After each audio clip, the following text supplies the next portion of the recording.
At 1:30 this afternoon, the doors of St. Patrick's Cathedral opened for the final goodbye to Glen Hansard, the Oscar-winning singer-songwriter who spent his entire life turning Dublin's streets into a stage. Today, the city returned the favor, filling one of its oldest and most important churches to send him off. Hansard's funeral was held today, Tuesday, August 4th, at St. Patrick's Cathedral in Dublin city centre, 1 week after he died at 56 in a motorcycle crash on the outskirts of the city. Given the scale of turnout expected, access inside the cathedral itself was extremely limited, so organizers set up large public screens outside at St. Patrick's Close, and the service was broadcast live on RTE News and RIP.ie, allowing the many mourners who couldn't fit inside to watch together, just beyond the cathedral walls. In keeping with the family's wishes, the music throughout today's service was provided entirely by Hansard's own friends and family, rather than any outside performers. Today's funeral followed a public wake held yesterday at the Baroque Chapel inside the Irish Museum of Modern Art at Royal Hospital Kilmainham, where more than 11,000 people came through to pay their respects.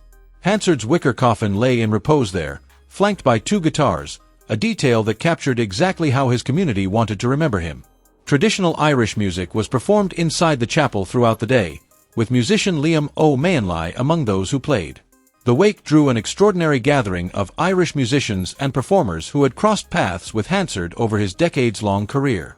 Among those who attended were his wife, Mare Saritza, along with musicians Colm Mac and Iomare, Imelda May, Lisa O'Neill, Paddy Casey, Declan O'Rourke, Maria Doyle Kennedy, Kieran Kennedy, Brona Gallagher, Ronan O'Snowday, Rosa O'Snowday, Brendan Barry, and Phileme Drew, as well as writer Victoria Mary Clark.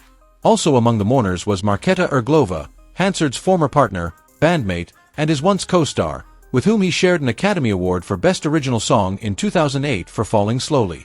One tribute shared at the wake captured the spirit that so many mourners spoke about, that Hansard had introduced people to a world that felt magical, and that no one else could have done for them what he did, not just for one person, but for an entire community of musicians and fans who passed through his orbit over the decades.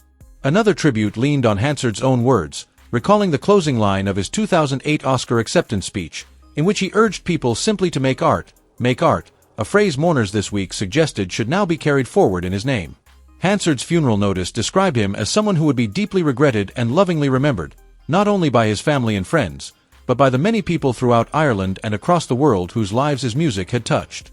It's a fitting description for a man whose career began not in a studio or a record label office, but on Grafton Street, busking for spare change as a teenager who had left school at 13.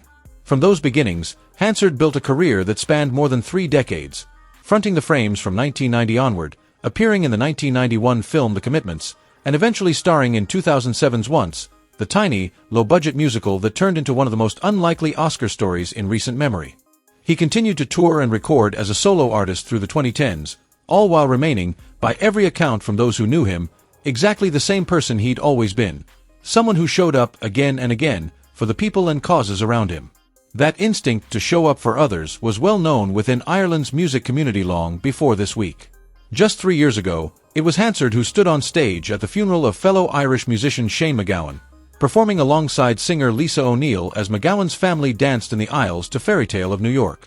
It's a striking symmetry that the man who once helped Dublin say goodbye to one of its musical icons is now the one being sent off by the same tight-knit community, many of whom performed for him at his wake this week just as he once performed for others.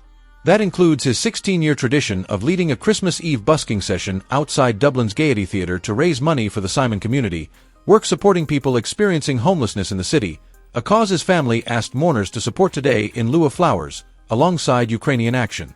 As the final notes faded inside St. Patrick's Cathedral this afternoon, Dublin closed a chapter on one of its own, a busker turned Oscar winner who never stopped treating every stage, from Grafton Street to the Kodak Theatre, the same way, as a place to make art, and to share it with whoever showed up to listen.